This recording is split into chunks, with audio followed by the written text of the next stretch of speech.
Good morning, Commissioner Lindley. Oh, good morning. Sorry, I had a moment of technical difficulties there. Can you see me okay? Yes, ma'am. All right. All right, thank you.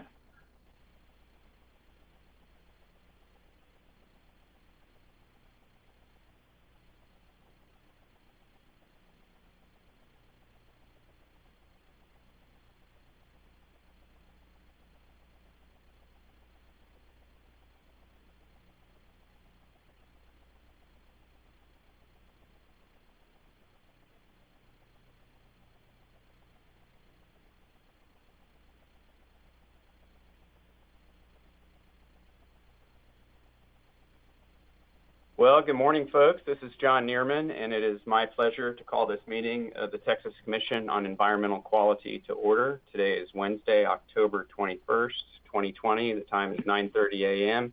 I'll begin with a roll call. Commissioner Lindley, good morning. Good morning. Good morning, Commissioner Janeka. Morning. Our commissioners are all present, and how about our general counsel? Ms. Smith, how are you?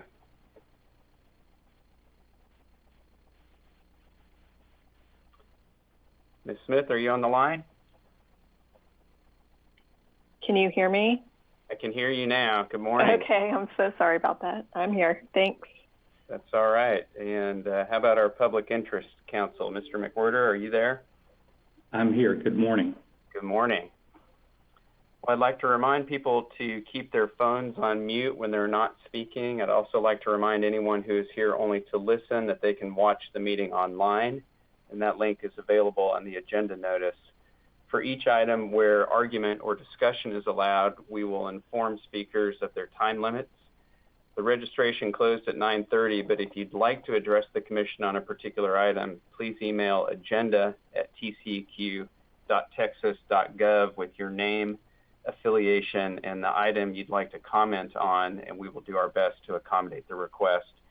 For those making presentations, please wait to begin your presentation until I or our general counsel have asked you to begin speaking, and please check to make sure that your line is unmuted before you speak.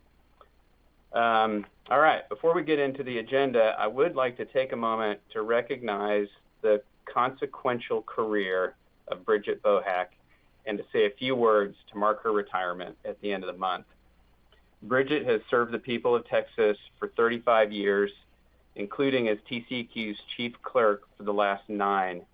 She began her career as a staff attorney for the Texas Air Control Board and moved from there to a number of other important roles across the agency, including hearings examiner, as well as management positions in the Small Business and Environmental Assistance Division and the Office of Public Assistance. Bridget was instrumental in developing the Small Business and Environmental Assistance Division, and she helped launch the Environmentor program. She is widely recognized for her work in helping small businesses understand the changes that arose from the 1990 Clean Air Act amendments.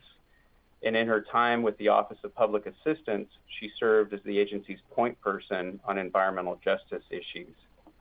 As chief clerk, Bridget implemented e-agenda to streamline filings for the commission agenda meetings, just to name one of her many accomplishments.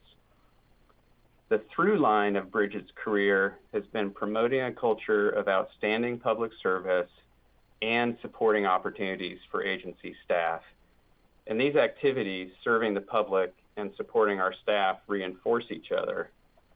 While I'm sure that Bridget recognizes that synergy, it's not a management strategy. I believe Bridget simply found meaning in helping others, and she found meaning in doing it well, which she did, and she also did it with wit and a great sense of humor.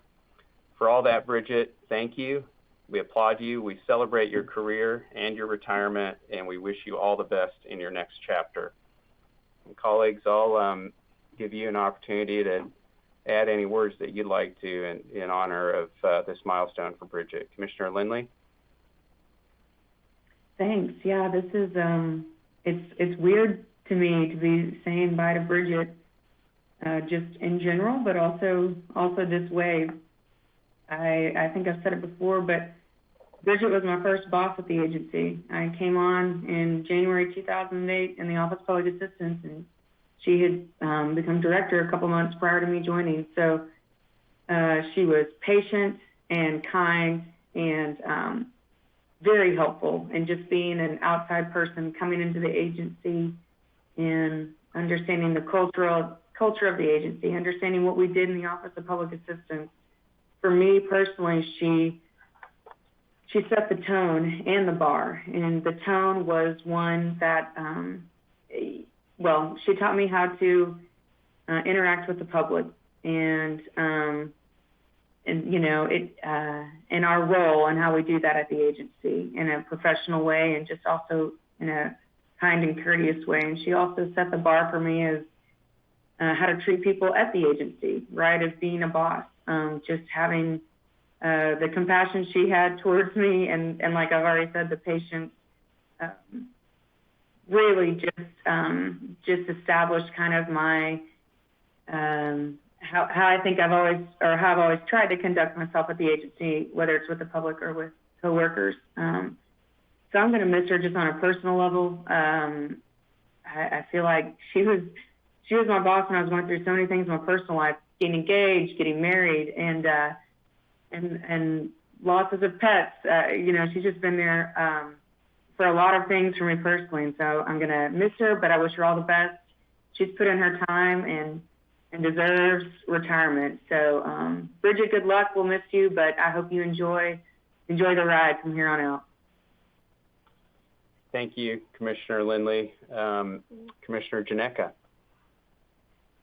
Thank you, Chairman. And I just need to second those comments and wish Bridget congratulations and wish her well. I think it's a real testament to her professionalism and her respect for her colleagues and the public that she's worked with over the length of her career, that more of us aren't aware of and see all of those unique and very, very diverse issues and projects and initiatives that she's pushed forward. I think there's some functions and some parts of government and public service where the better they are, the less you notice and the less you see them. And the chief clerk's office has always been one of constant work, constant busyness, but constant just professionalism. And I think that's really a testament to Bridget's leadership. And I think we'll be sorry for the loss of her expertise and experience, but very happy for her, happy to see her going on to the next chapter, and I wish her well. Thank you, Commissioner Janeka and Commissioner Lindley. Let me just say I really enjoyed hearing those personal memories and thoughts about Bridget. So to both my colleagues, thanks for sharing those words in honor of Bridget. And let's get going here. Ms. Smith, I think we're going to take up the first two items together. So please go ahead and call those captions. Items 1 and 2 are the consideration and hearing on a resolution from Redbird Ranch Freshwater Supply District Number 2 and Redbird Ranch Freshwater Supply District Number 3 for additional powers.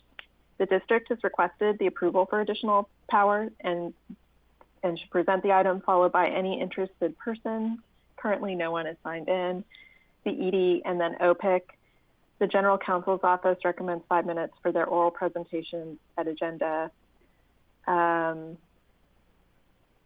so we would first call the representative for the districts. Is there someone on the line for the districts? If so, you can go ahead and identify yourself and your affiliation, and the floor is yours.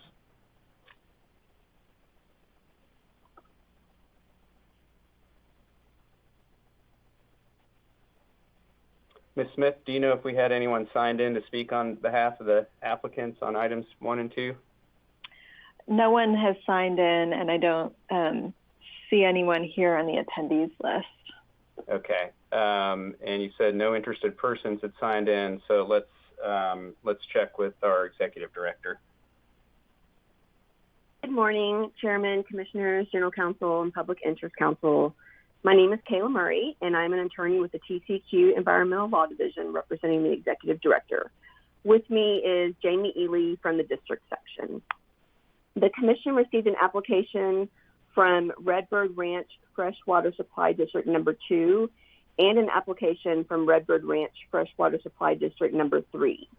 The applications requested the approval of additional powers to provide wastewater and drainage services as provided in Texas Water Code Section 51.331 and 30 Texas Administrative Code Section 293.15.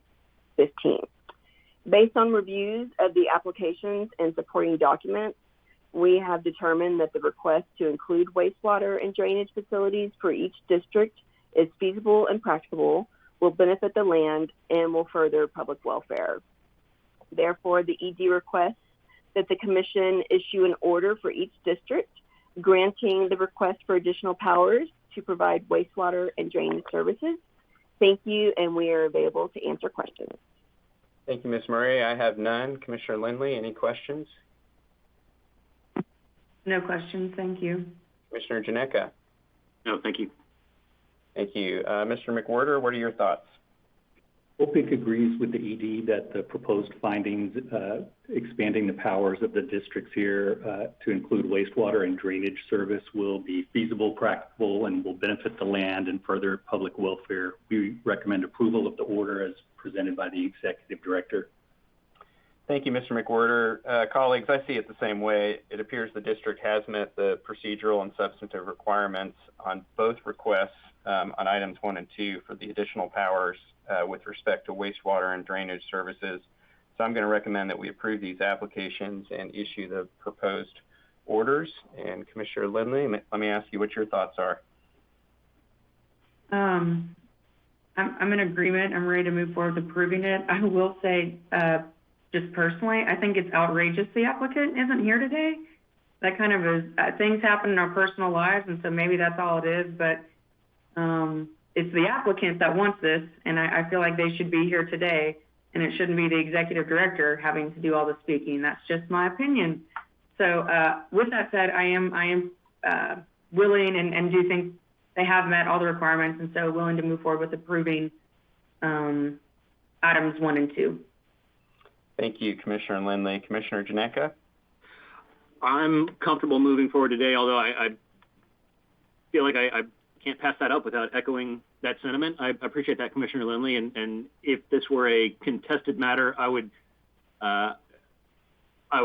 view critically the absence of an applicant coming forward, but I'm comfortable with the 2 items as presented today, and ready to move forward as well.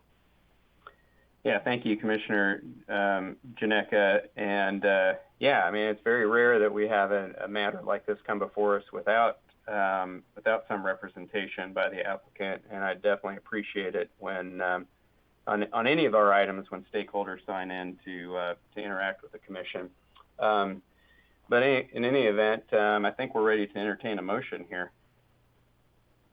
I can carry that, I guess. I will move that we approve the applications of Redbird Ranch Fresh Water Supply District Number 2 and Redbird Ranch Fresh Water Supply District Number 3 for additional powers to provide wastewater and drainage services within the district and issue the Executive Director's proposed orders.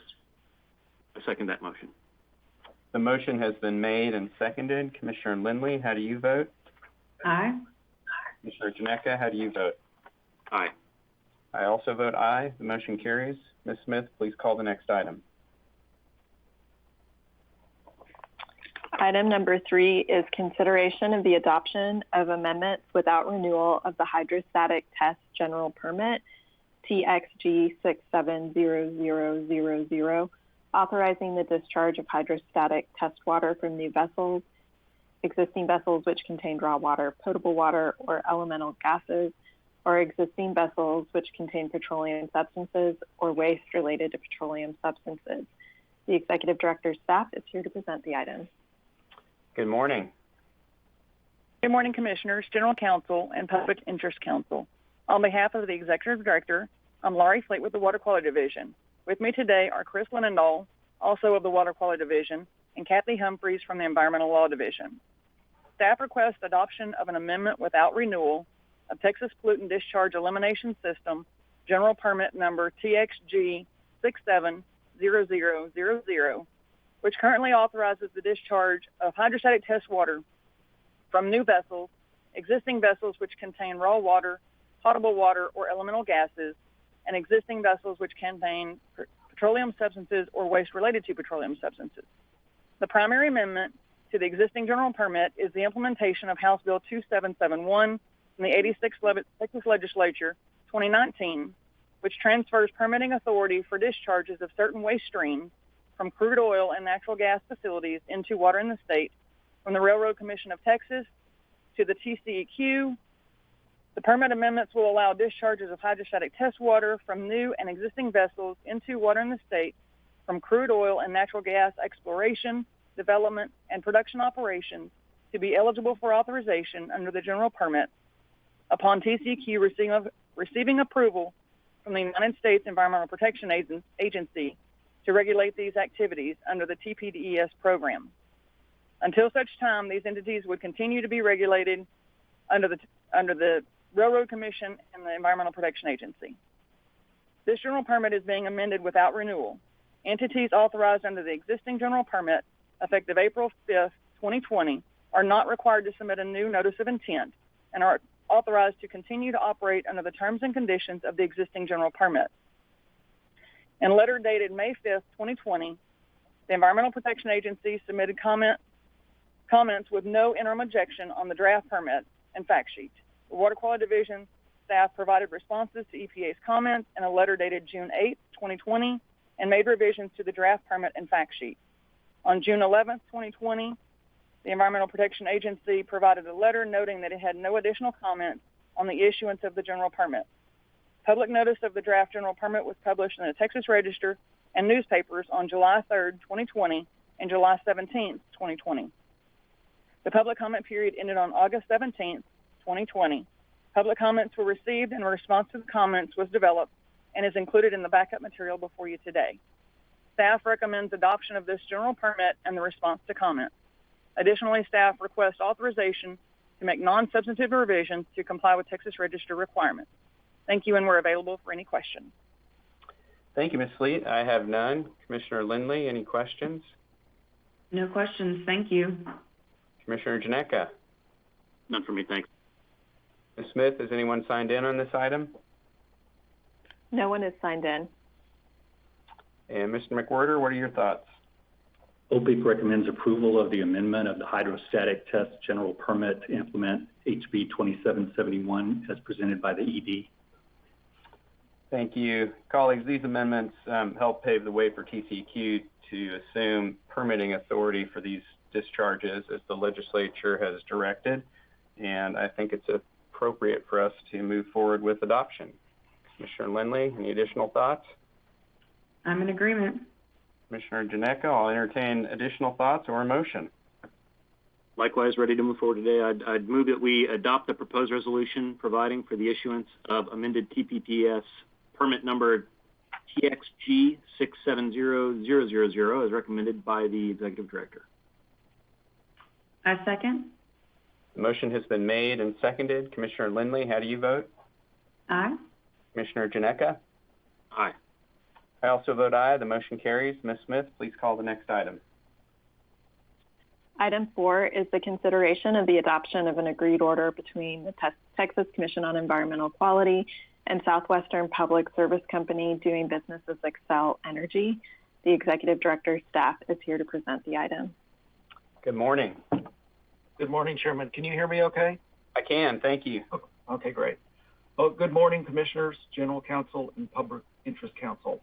I am John Mincher with the Environmental Law Division here today to present this item. With me is Terry Salem, also with the Environmental Law Division. Additional staff from the Air Quality Division are also available to answer questions. Subject to your approval today, this agreed order requires Xcel Energy to stop burning coal to produce electricity by January 1, 2025 at the Harrington Station Power Plant located in Potter County. Xcel Energy's conversion of the coal-fired boilers to be natural gas-fired will require significant efforts by the company, including the installation of additional gas line capacity, as well as site infrastructure improvements and changes to the boilers. The cessation of the coal-fired operations at the Harrington Station Power Plant will provide significant support for attainment and maintenance of the sulfur dioxide National Ambient Air Quality Standard in Potter County, which is currently monitoring exceedances of this standard. If commitments such as those provided in this agreed order are not implemented, continued exceedance of the standard could occur. Staff commends Xcel Energy for its commitments to reduce sulfur dioxide emissions and fully supports the adoption of this agreed order. Staff respectfully requests your approval of the agreed order, as well as your approval to make any non-substantive changes to the order, if any are necessary, to fully implement the intent and direction of the Commission. Thank you, and we're available for any questions. Thank you, Mr. Minter. I have none. Commissioner Lindley, any questions? No questions, thank you. Commissioner Janeka? None. Thank you. Thank you. And Ms. Smith, I understand we have some folks signed in to speak on this item. We do. We have several people who have signed in to address the commission, and then also representatives of Xcel who have signed in and are available for questions. The first person signed in to speak is Dr. Cyrus Reed. Good morning, Mr. Reed. The floor is yours. Yeah, thank you so much. Good morning, commissioners. I'm here on behalf of the Lone Star chapter of the Sierra Club to express our opposition to the proposed enforcement order on the Harrington power plant. And you might be surprised at that because you know that Sierra Club, one of our major goals is to eliminate pollution from the burning of coal, and this would be yet another power plant in Texas fired by coal that would go away in 4 years. But we're opposed to this deal. And we're opposed to this deal because it was made with no public input and essentially rewards Xcel for polluting the area in the Amarillo area in violation of Federal Clean Air Act standards with a 4-year, 2-month get-out-of-jail pass to give time to the company to comply by converting the 3 units to gas and building a pipeline from the Permian, in our view, locking in continued use of fossil fuels. And I want to remind the commissioners that the reason we care is because sulfur dioxide is bad for public health at high levels. That's why there's a federal standard. Exposure to SO2, even for short time periods, can have significant human health impacts, including the aggravation of asthma attacks. And to address these risks, the federal government established a standard of 75 parts per billion of SO2 concentration. And they have a design value. And the design value for the Harrington monitor is 114 parts per billion, about 1.5 times the standard. And we even found in 2018 some hourly concentrations at over 200 parts per billion, about triple the maximum concentration EPA has determined is safe to breathe. And we know that there are particular communities in the Amarillo area that are affected by these high levels of sulfur dioxide. In fact, according to the NAACP's Toll from Coal report, the Harrington plant received an F grade for its impact on communities of color. We believe that TCQ has an obligation under state law to protect the public from adverse health impacts from these violations. And we believe you guys should be redesignating the area as a non-attainment area and making sure Harrington isn't violating its operating permits by exceedances of these standards. We also feel like this alternative compliance approach, converting to gas, while it will eliminate sulfur dioxide, it won't eliminate all pollutants in the community, such as NOx. And switching from one fossil fuel to another is not the right approach for a company like Xcel, which, to their credit, has made zero carbon commitments long term. We believe the company instead should be looking at renewable resources, increased efficiency goals, and storage. I'll just say on a personal note, I don't spend a lot of time in Amarillo, but I do spend a lot of time camping in West Texas at Palo Duro, and I've seen the buffalo roam out there at Caprock Canyons, spent a lot of time with the Boy Scouts and Girl Scouts, and let me tell you what, it's sunny and it's windy. And so I don't think this is a good deal because what you're doing is proposing a free pass to one of the most notorious polluters out there, and we can't ignore the ongoing harm that Xcel is causing every day. That's time. And well-being. So again, we want Xcel to walk the walk of their carbon neutral vision and go for a faster investment in clean energy and stop burning coal sooner. And we don't think this is a good deal for either the ratepayers or the air breathers of Amarillo. Thanks.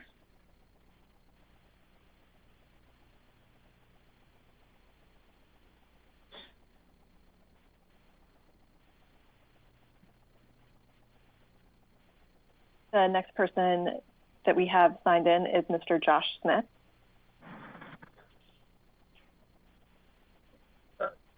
Good morning. Can you all hear me okay? This is Joshua Smith on behalf of Sierra Club. We can. Thank you, Mr. Smith. Thank you. I had forwarded a couple of documents that I was hoping to circulate among the commissioners just to have for your information and reading later if you're interested in following up. So if we could circulate those, I'd very much appreciate it. Mr. Smith, for your benefit, I think they've been circulated. I received a letter and a report earlier. Maybe my colleagues received the same thing. I haven't had time to look at it in depth, but they are received. Thank you. I appreciate that, and I don't expect you to have reviewed it yet, but I do appreciate you taking a look if you have questions. As my colleague indicated, we support Xcel's cessation of burning coal at Harrington. The proposed order unlawfully gives Xcel a free pass to continue violating the National Ambient Air Quality Standard, by definition, adversely affecting the health of anyone that breathes air near the plant. I'd like to touch on just three broad issues in addition to Dr. Reed. First, the proposed enforcement order really downplays the extent and severity of Harrington's violations of the NAAQS. As Dr. Reed indicated, the design value for the monitor at Harrington is 114 parts per billion, 1.5 times the standard. And this is the health-based standard that EPA set at a level that was requisite to protect public health. The monitor has violated the standard every month for the past 5, hitting as high as 147 parts per billion, double the limit. And according to the modeling, the air quality modeling that Sierra Club's conducted, which I circulated with you, it appears, and TCQ has relied on this kind of modeling in the past to cite monitors. The monitor at Harrington is likely not located in the location that is getting the highest concentrations. And if the monitor was in fact placed in the correct spot, concentrations would be closer to 400 parts per billion, nearly 5 times the limit. Texas's approach here, we believe, violates or is in conflict with the Clean Air Act. EPA is required to designate areas as non-attainment when they do not meet the NAAQS. And EPA's regulations contemplate that TCQ will make recommendations for non-attainment, whereas here, the agency's own monitor demonstrates a violation. And under 30 Texas Administrative Code 101.21, TCQ has an obligation to enforce and implement the NAAQS in all parts of the state. This isn't just a technicality. After determining that the area fails to meet the NAAQS, TCQ has an obligation to ensure compliance as expeditiously as practicable. And there are options available here, including reduced operations, the installation of controls will be done in just a couple of years. And if the company can't figure out a way to comply with the standard, maybe they shouldn't be operating at all. And finally, following on Dr. Reed's point here, this order was developed really without any meaningful public input. Notice and comment as you would on a SIP or a state implementation plan rulemaking, which would have a normal appeal process that allows the public to engage. So we urge the commission to take a step back here and take some time to involve the public and evaluate what are all the options on the table in a public and transparent way and make the best path forward for the community out in Amarillo and Texans in general. Thank you very much. I appreciate the opportunity to talk. And if you have any questions, I'm happy to try to answer them. Thank you, Mr. Smith. I do have one question. If you can say, what is Sierra Club's position on natural gas as an energy source? We don't believe natural gas is an appropriate energy source for the Harrington power plant specifically. And we see this proposed order as a way to hardwire in, or essentially fix that pathway in for this plant and for that area, again, without any public input. We are generally opposed to and where we can, implementation of additional gas-fired power plants, because we don't think they're necessary.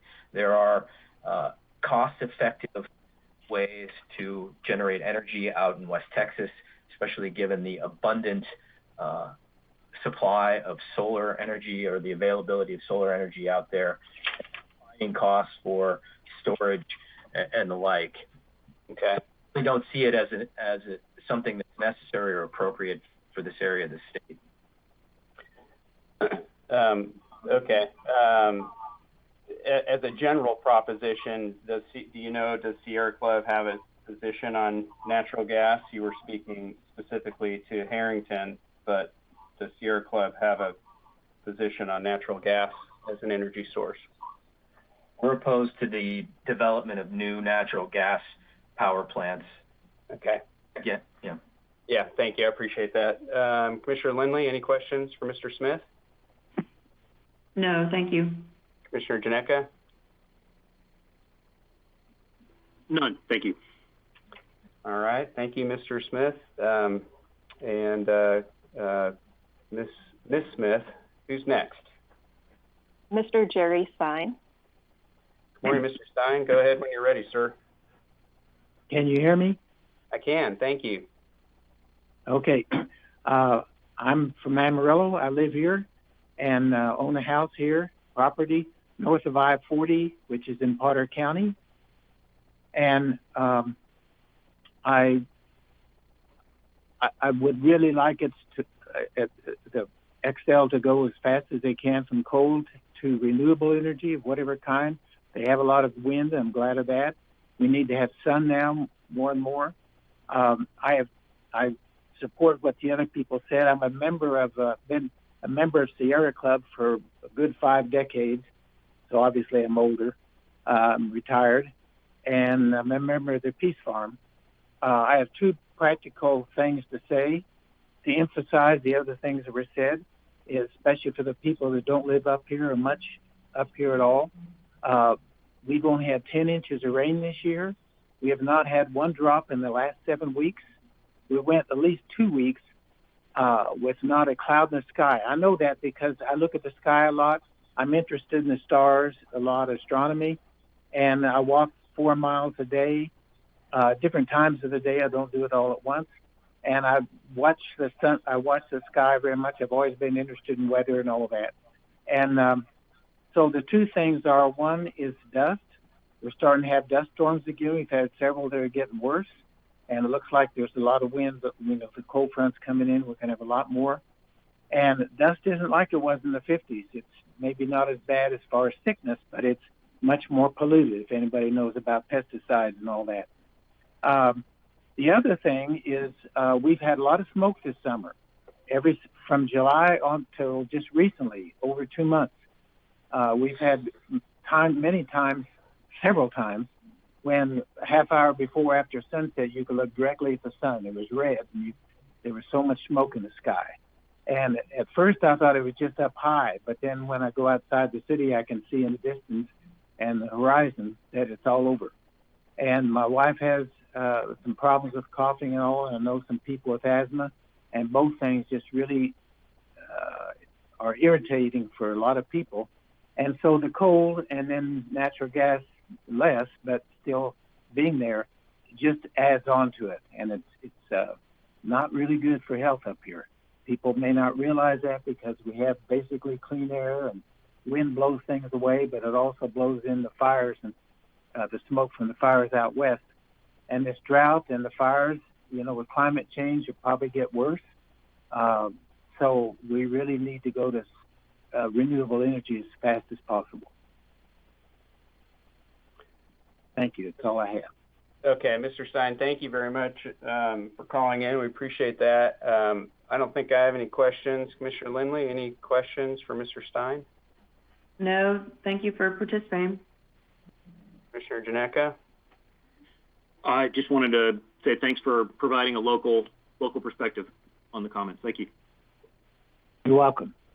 Mr. Stein, you're probably aware there's a meteor shower tonight, and yes. I wish I could see it in the Amarillo sky, because where I live, there's kind of a lot of trees crowded around my front yard. But hopefully you can enjoy that. Yes, I will if we don't have smoke. If we have too much smoke, then I can't. Yeah.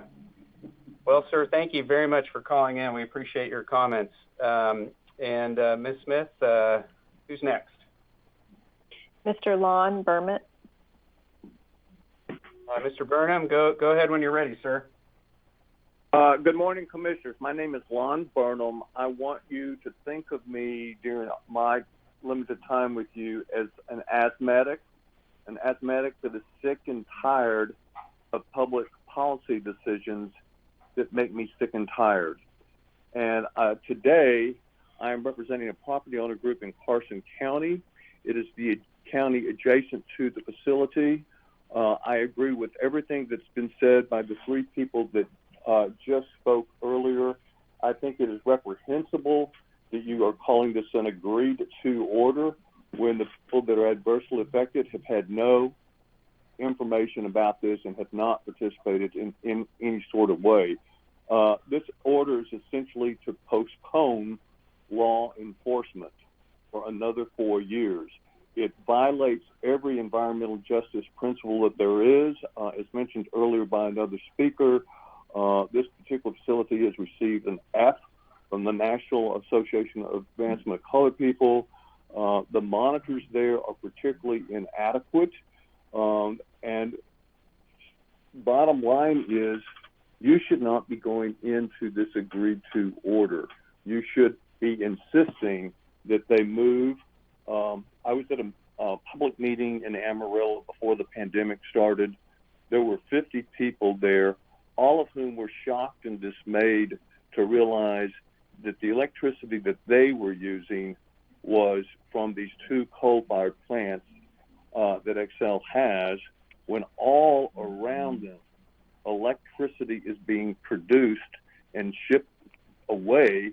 It's being produced by wind and it's being shipped away for other consumers. So they are the victims of this bad public policy that you are about to implement for 4 more years, when in reality, Xcel should be insisted upon that they move towards renewable on this plant site location. I have visited with the state representative for the area and explained to him the issues as we see it. Some of you may recall that I was in the legislature myself for 18 years and served on the Environmental Reg Committee.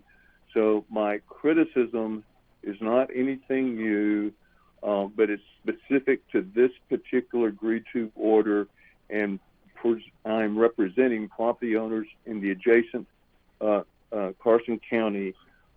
We object to this and oppose it and appreciate the 3 previous commenters. Mr. Burnham, thank you. Colleagues, any questions for Mr. Burnham? No, thank you. I do have one question, Chairman, or a short line of question, if I could. Mr. Burnham, I'm Representative Burnham. I appreciate your taking the time to speak to us today.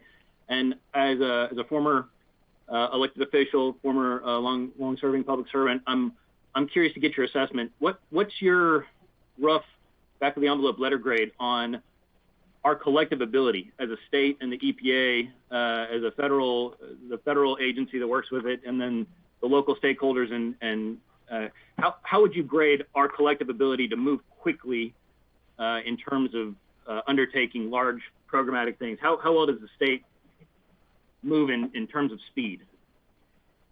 Well, the state of Texas moves very slowly and very inadequately. When it did move rapidly was when we deregulated the electric industry. I was there in the legislature at the time, and that is what enabled us to become a national leader in wind production.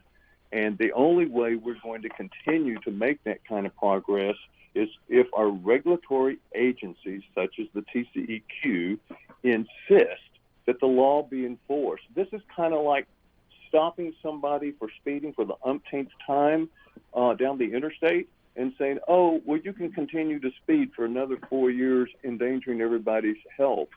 One of my cliche lines that I've Thank you, used Mr. for Burnham. years I appreciate reference- that. I need to ask my next question if I could. And I agree with you. I very much agree with you in terms of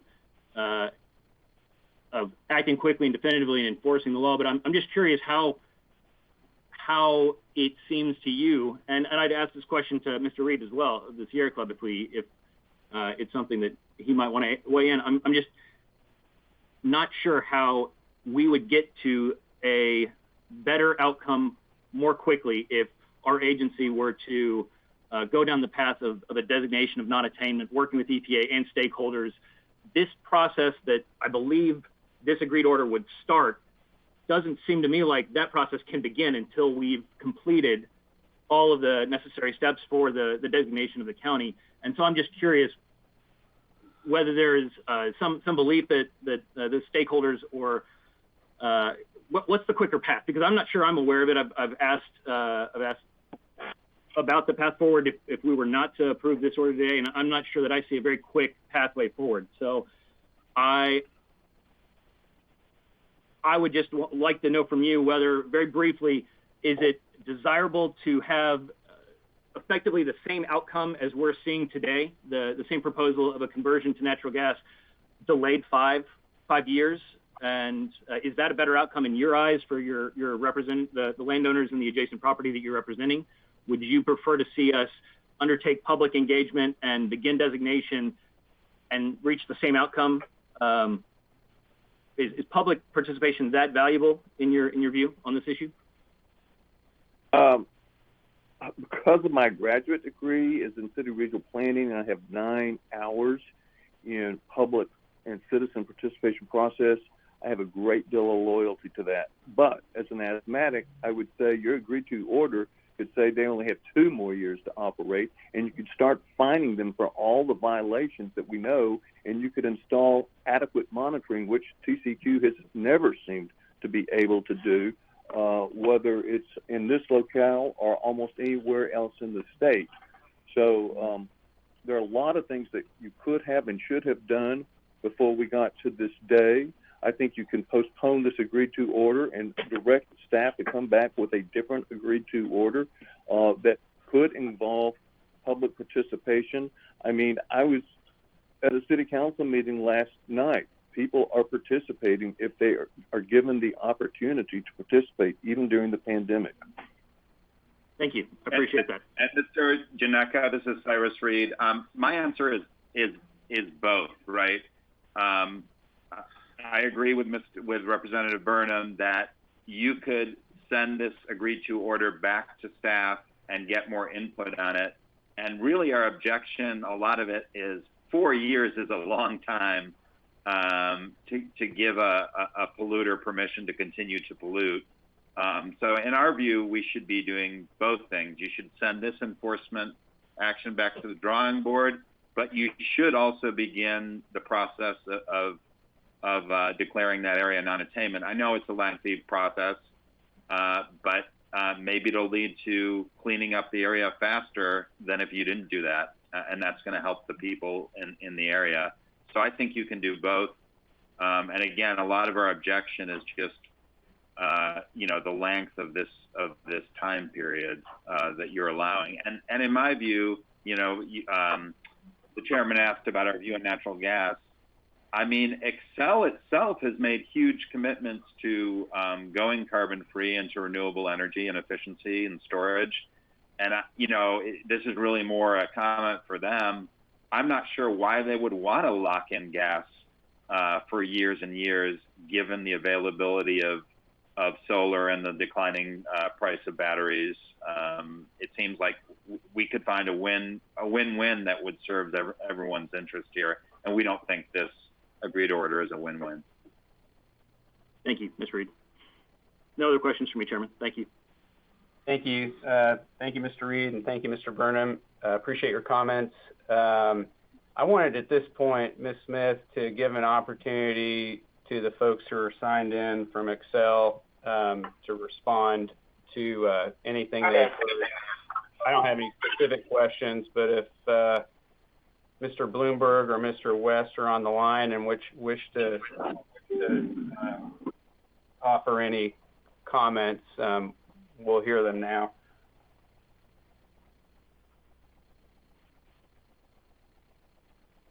So this is John Bloomberg on behalf and I'm Jeff sorry. West. Jeff, are you on? It keeps muting and unmuting me. Can everybody hear me right now? I can hear you loud and clear. Thank you. Okay, thank you. This is Jeff West. I'm the Senior Director for Environmental Services for Xcel Energy on behalf of SPS. And I will say I do appreciate the comments of Mr. Reed, Mr. Smith, Mr. Stein, and Mr. Burnham in reference to where they are. They are true in the aspect that Xcel Energy tends to be a leader when it comes to the industry as far as carbon and emission reductions. We were the first company out there that said we would have a true carbon emission reduction philosophy where we'll be 80% reduced by 2030, 100% carbon free by 2050. We know today that that last 20% as it gets to a carbon in our emission profile that we have is going to take some technological advancements and some things to happen to be there, but we're committed to make that happen. One thing that I think is being lost in this whole process here, and Mr. Janecka, you referenced it as well, this is a quicker aspect to the application and the compliance with the NAC standard. They reference violation of Clean Air Act and other things that are happening in non-attainment, and that is just quite honestly untrue in this scenario. The EPA has designated a national ambient air quality standard of 75 parts per billion for the area. The area was designated as attainment/unclassifiable because there was not enough monitoring data in the area to determine attainment with the standard. The state installed the monitors, did the monitoring from 17 through 19, and then if there was an attainment designation that occurred, that would happen in December of this year. Then if you go through the process of the state implementing the state implementation plan, getting with the other individuals and everything associated with that, you're talking about a compliance date of March to mid of 2026. Currently under this agreement, we would come into compliance with that standard by January 1st of 2025, a full almost year and a half in advance of when that public process would follow. What's also lost in this scenario is the National Ambient Air Quality Standards are designed as a guideline for the states to develop implementation plans for resources in that area. They have a standard with that. The state then provides an implementation plan, has a process by which they implicate all the sources in the area to come to an area that will comply with that standard. The conversion of this facility to natural gas fully complies with that National Air Ambient Quality Standard associated, that 75 parts per billion, and comes into compliance well in advance of any regulatory process that would need to be followed to do this. Finally, we at Xcel Energy, as all of those have discussed earlier, are fully committed into our renewable portfolio. We have 2 wind farms we've built in Texas this year, one earlier that came in, and another one's about 1,200 total megawatts of wind that's coming in. We're currently implementing solar and storage into all those types of scenarios with that. But currently right now, what is fully not understood by many groups is that a 100% renewable portfolio is not capable with the current grid capacity, with thermal spinning mass and other things that are occurring. And we're doing everything we can to increase and push that technology for storage and other aspects to do that. And we will continue to do that. But this conversion of gas at our Harrington station does a few things. Number one, it brings us into compliance with the NAC standard earlier than would be implemented by a regulatory process. It preserves thermal mass and capacity for the area in excess of 1,000 megawatts at a very low cost to the customers in that area that's associated with that, and preserves the reliability of that area. Yet we had a really hot summer down there in summer. We had several days where we set load records for the megawatts that we had to generate in those areas. And by taking a facility like Harrington Station or anything else and turning that off, that becomes a severe issue when it comes to a resource plan area for that area. So we think this is the most environmentally beneficial avenue which we can do to meet the conditions with which we need for, and we've committed to, and provide additional support and actions with that. We always look for public input on the actions that we do and where we're at with that. But by the same token, we are also a regulated utility that has various aspects that we must follow as well through prudency and other aspects. So this, in our opinion, was a win-win scenario for everybody involved, because number one, the area does not become a non-attainment. Number two, we meet the NAAQS standard. And number two, we do that much sooner than should be. So that's our case for where we want to do this, and we think this is the most prudent decision for the region. Thank you, Mr. West. I appreciate that. Colleagues, any questions for Mr. West? Commissioner Lindley? No questions. Thank you. Commissioner Janeka? Mr. West, I'll just ask generally. I appreciate one of the last statements you made were that Excel is always looking for public input, and I'm glad to hear that. I'm just curious, has there been any stakeholder group or any ongoing discussions with the community where there would have been a good venue or good opportunity for Excel to present this proposed agreed order, this path forward, and get responses from the public? Or I'm just sensitive to some of the concerns about public involvement, and I'm curious if you could speak to that. Yeah, and I fully understand that, sir. We've always have venues and avenues to discuss various aspects of where we got community outreach is a very large aspect of what we do here. But in this scenario, quite honestly, I will be honest from this point, there becomes a timing issue with this as well. The non-attainment designations could occur as early as December, which means 180-day letters would go out in October. And we really saw this as important as if we wanted to, because one of the real scenarios here is to avert a non-attainment designation in the area. That puts undue pressure in the region. And by executing this as quickly as we did, that allows us to work with EPA and avert that non-attainment designation, but yet continue to make this scenario here. So we'll continue to look for outreach. We'll continue to look for input in these scenarios. But as we've communicated earlier, the outcome in this scenario really would not be any different, other than it would be longer down the road that it occurred, 2026 as opposed to a January 1st of 2025. Understood. Thank you. All right. Thank you again, Mr. West. I think that does it for the interested persons at this point. So let's turn to the Office of Public Interest Counsel. Mr. Arthur, I understand you might present the office's remarks on this item. That's correct, Chairman. Good morning to you and to the commissioners. This is Garrett Arthur for OPIC. Effective September 12, 2016, EPA designated Potter County unclassifiable for the 2010 SO2 NAAQS. The Harrington Station Power Plant emits the majority of the SO2 in Potter County. Monitoring data from 2016 through 2019 show that the SO2 standard was violated in Potter County. The SO2 standard is 75 ppb, and the monitor near the Harrington Station showed a design value of 114 ppb. It is OPIC's understanding that the Harrington Station monitor is still showing violation of the SO2 NAAQS. OPIC recognizes that adoption of this order may eventually lead to better air quality in Potter County. However, the order by itself does not address the current unhealthy air quality in the area around the Harrington Station, which includes Amarillo. We would also like to note that even if this order is adopted, EPA could still designate Potter County non-attainment. Harrington Station will convert from coal to natural gas, which should decrease SO2 emissions, but has until January 2025 to complete the conversion. OPIC is concerned that in the meantime, the Harrington Station will continue to violate the NAAQS before 2025. Under the order, the Harrington Station would be required to submit by April 2021 an application to revise its permits. While those permits are open, the agency could exercise its authority under Texas Clean Air Act, Section 382.0511, to consider incorporating provisions into the permits to lower the SO2 emission limits sooner than the deadline set in the order.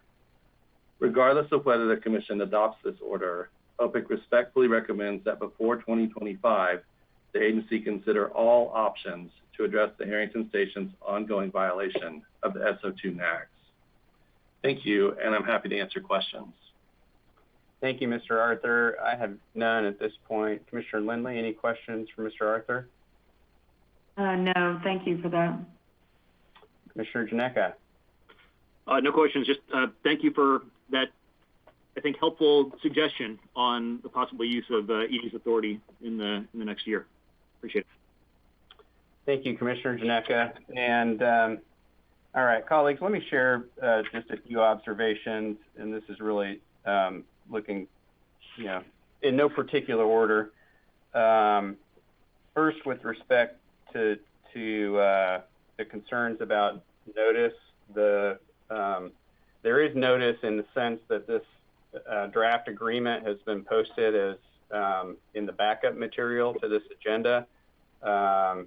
It's available for the public to look at and to comment on. As we had several commenters do this morning, it was not published in the Texas Register the way an enforcement order would be published or an action on the SIP, but there was some opportunity to comment on the draft order. Now, looking at the order, really the heart of it, and it's the heart of it reads as follows: by January 1st, 2025, the company shall cease burning coal. It doesn't say anything about the SIP process.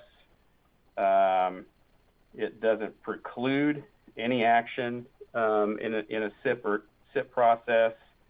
It does not speak to any violations. It doesn't resolve any violations. It doesn't preclude enforcement. And I share the view that this order appears to be a good way to get ahead of the SO2 issues in Potter County, in that Xcel is agreeing to shut down these units to cease burning coal, and it seems to be doing it faster than would be accomplished under a SIP process.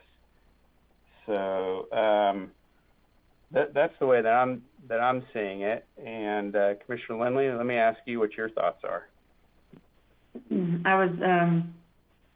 I'm in agreement on everything you said. And one question, I think you kind of answered it, but I was going to potentially propose to the ED staff to answer, but I don't think we really need to at this point. But was that, what's in front of us, what's written in the order, and I believe you said it really well, doesn't preclude any enforcement. And so, not that that's a warm fuzzy for a lot of people listening in, excuse me, but just wanted to restate it, and I thought you stated it really well. At this point, I'm most comfortable, is maybe the best way to say it. I think the best option today is to move forward with what's been proposed by the executive director and adopting it. And so I'll just stop there. Okay, let me ask Commissioner Janeka what his thoughts are. I think I'm comfortable, and I'm in agreement where each of you are as well. The two factors I really first focused on were time and resources. Time, I think this gets us to desirable outcomes for the air quality in that area, for the residents of the county and that part of the state quicker than following the alternative existing road path forward under designation. And resources. That's not a topic I touched on. It was a few questions I was considering asking, but frankly, I don't, with a single pretty clearly identified major source in this part of the state, in this region, the level of staff effort and resources necessary to go through a attainment designation, that analysis, I think, is disproportionately costly to the value we would get to the residents of that part of the state. I don't see that weighs heavily in making an argument for we need to take the extra time and spend the additional resources to get to largely the same or perhaps a worse point. And then the last point that I've wanted to look at is the public input question. And I agree with you, Chairman. Thank you for pointing that out. This is publicly noticed, and the public are here today and participating. Perhaps they didn't get a chance, and some of the stakeholders in the public didn't get a chance to engage with the details of this path forward as early in the process. But you rightly point out that the order is pretty minimal and pretty high level. It doesn't get into much detail, and I think the heavy lift is going to come in the next, well, as with the 2021 deadline for Excel to submit that the series of permit applications. I think that will really trigger the in-depth public engagement process that's necessary for this particular action. I don't know that there would be a real meaningful level of public engagement that staff and the applicant here could, or the facility could receive from the public at this point in time. So I'm perfectly comfortable moving forward, and I appreciate the points and concerns raised from our public commenters today. But I'm grateful to ED staff for working through a ever complex and it's a very real deadline. Anything under attainment designation deadlines carries real consequences for our agency. So I'm pleased with this creative approach. I see it as a creative approach to try to get more quickly to a desirable outcome. Stop there. Thanks. Thank you, Commissioner Janeka. With that, colleagues, I'm going to move that we adopt the agreed order with Southwestern Public Service Company doing business as Excel Energy as recommended by the Executive Director. And I'll invite any additional comments that either of you may have or a second. A second. All right, the motion has been made and seconded. Commissioner Lindley, how do you vote? Aye. Commissioner Janeka, how do you vote? Aye. I also vote aye. The motion carries. Ms. Smith, please call the next items. That takes us to our enforcement doc. Ms. Smith, I think we... Items 5 through 21, the Executive Director's. Ms. Smith, your audio quality is cutting in and out, but I think we understood you to call the enforcement docket and invite the Executive Director to go ahead. That is good morning. correct. Good morning, Chairman, Commissioners, General Counsel, and Public Interest Counsel. Can you hear me clearly? Loud and clear. Thank you. Thank you. For the record, my name is Melissa Cordell of the Enforcement Division, and with me today is Brian Sinclair, also of the Enforcement Division, and Charmaine Backens of the Litigation Division representing the Executive Director. Pending before you are items 5 through 21. The total assessed administrative penalties are $465,489, with $65,577 deferred, $58,804 applied towards supplemental environmental projects, and $341,108 to the general revenue. We respectfully request approval of these items and are available to answer any questions you may have. Thank you, Ms. Cordell. I have none. Commissioner Lindley, any questions? No questions. Thank you. Commissioner Janeka? None. Thank you. Ms. Smith, is there anyone signed in to speak? We have interested persons who have signed in and indicated that they do not wish to speak on items 7 and 15, but we don't have anyone who's registered to address the Commission. Thank you, and we appreciate those folks participating in the meeting, being available today. Their presence will be noted for the record. With that, let's turn to the Office of Public Interest Counsel. We recommend approval of these items as presented by the ED. Thank you, Mr. McWhorter. Colleagues, I agree. I think we should move forward. And Commissioner Lindley, I'll invite your thoughts or a motion. I'm in agreement, and I can make a motion. I would move that we adopt items 5 through 21 as recommended today by the Executive Director. I second that motion. The motion has been made and seconded. Commissioner Lindley, how do you vote? Aye. Commissioner Janeka? Aye. I also vote aye. The motion carries. Ms. Smith, please call the next item. Item number 22 is the consideration of the monthly enforcement report. Good morning, Chairman, Commissioners, General Counsel, and Public Interest Counsel. My name is Melissa Cordell, and with me is Brian Sinclair of the Enforcement Division and also Charmaine Backens of the Litigation Division. We are here to present the monthly enforcement report for fiscal year 2020 through August. There are 1,528 effective administrative orders issued, and of those, 196 contain supplemental environmental projects. These orders assessed a total of $17,118,896 in penalties, with a payable amount of $10,031,656. $4,193,823 are to be paid for supplemental environmental projects. 16,047 notices of violation have been issued through either our field offices or review of self-reported data in our central office, and 1,843 enforcement action referrals have been received. There are 1,439 pending administrative orders with 162 cases that are on the backlog. 205 cases are pending at the Attorney General's office for representation in district court, and 18 judgments have been issued. 2,083 cases are being tracked for compliance. We have included for review a summary of OCE investigative activities for fiscal years 2018, 19, and 20. We are available to answer any questions you may have. Thank you, Ms. Cordell. I have none. Commissioner Lindley?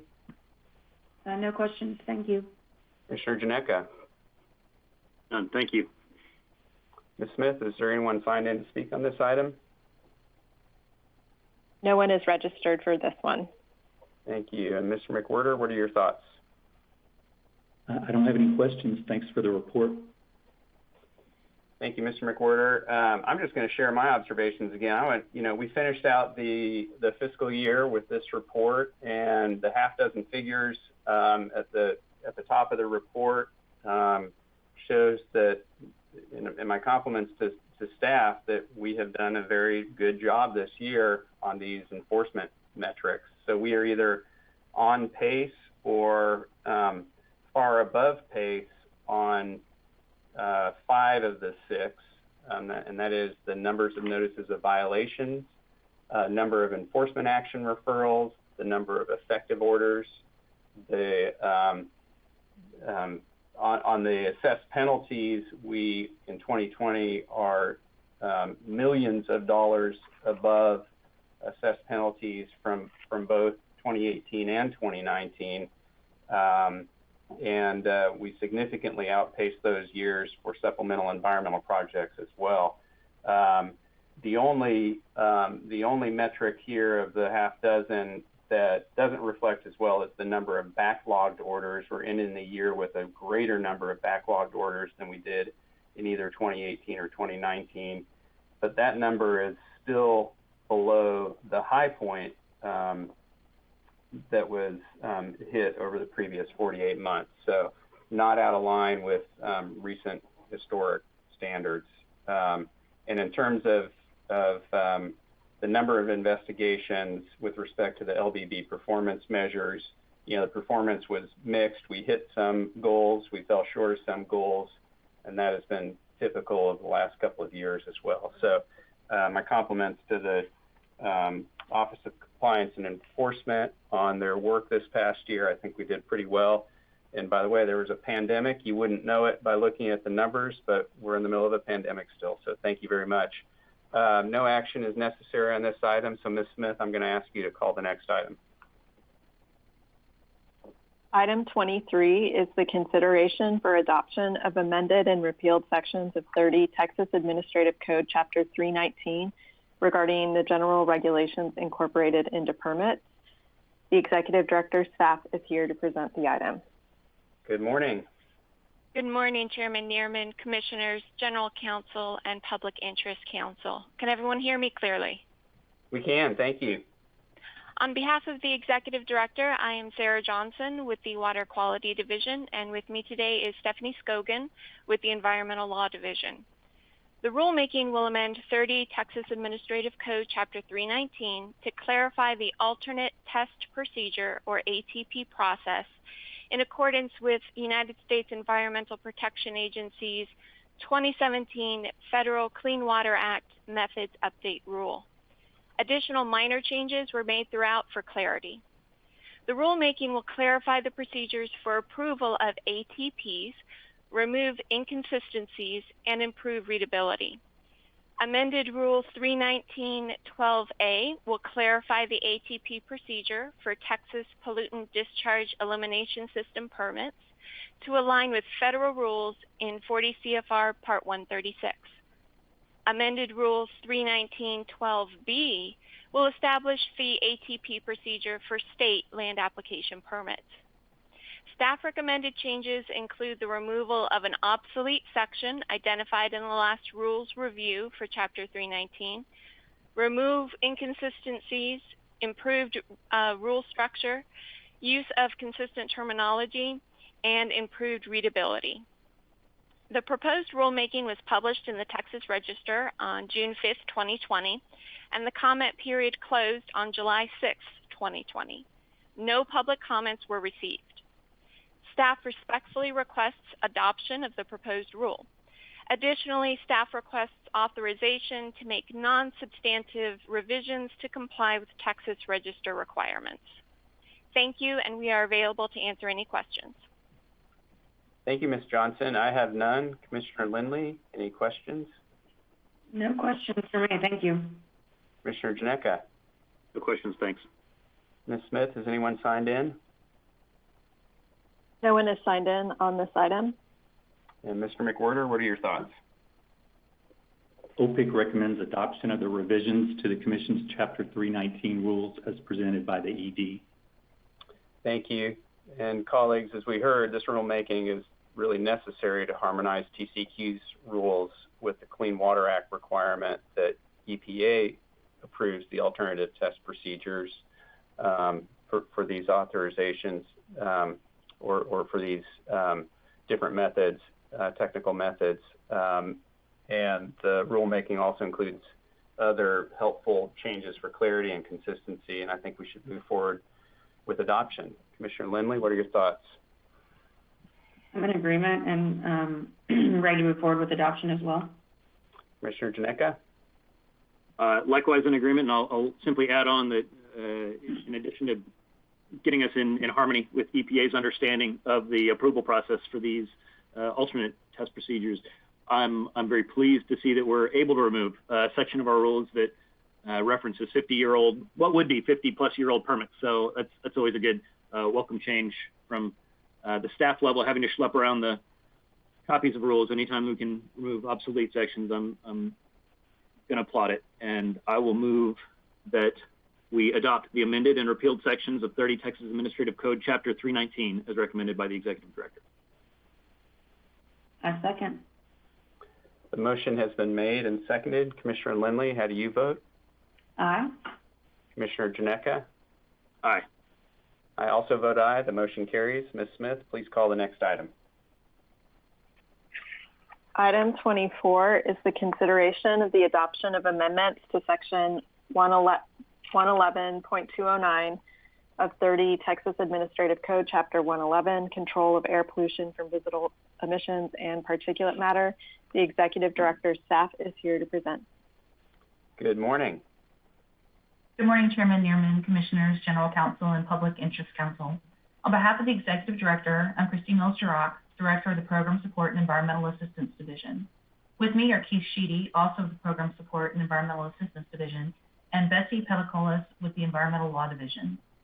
This adopted rulemaking will implement House Bill 2386 of the 85th Texas Legislature by amending 111.2095 to include volunteer firefighters acting within the scope of their duties to fulfill the requirements for providing supervision of the burning of waste. The proposed rule was published in the May 22, 2020 issue of the Texas Register. A public hearing was offered on June 1, 2020. The public comment period closed on June 23, 2020. The rule team did not receive comments during the public comment period. Staff respectfully recommends adoption of this rulemaking to Chapter 111.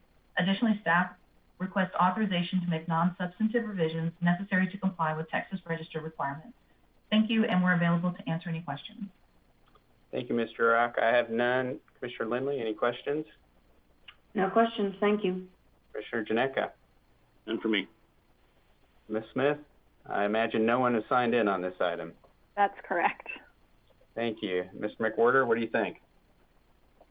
OPIC recommends adoption of amended section 111.209 to implement House Bill 2386 as presented by the ED. Thank you. Colleagues, as we heard, this rule implements legislation from the 85th legislature concerning outdoor burning requirements.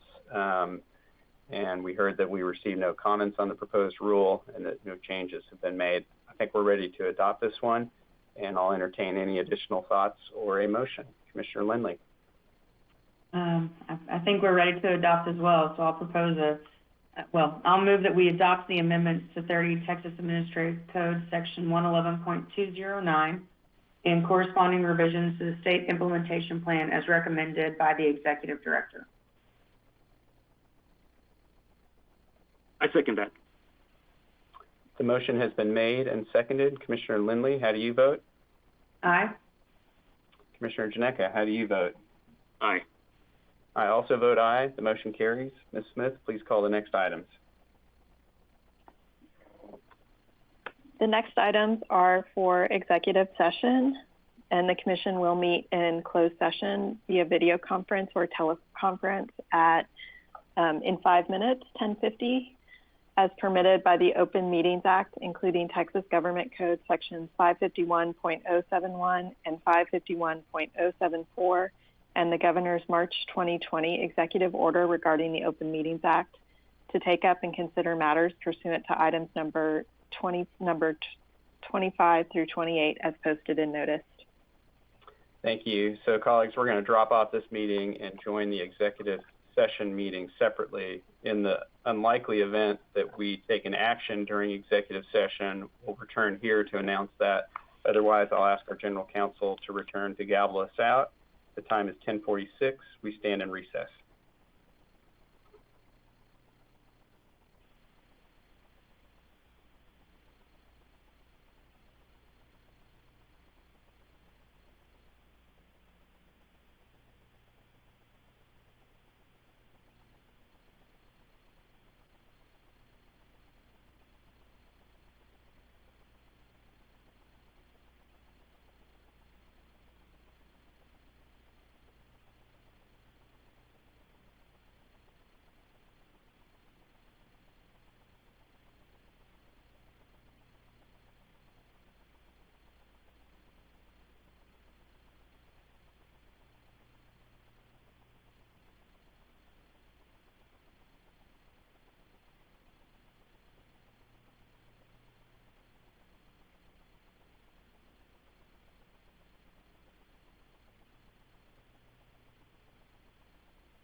The Commission met via video conference for closed session from 10:51 a.m. until 11:57 a.m. on item numbers 26 and 28 as posted and noticed pursuant to Texas Government Code Section 551.074. No action was taken. The agenda stands adjourned and the time is 11:59.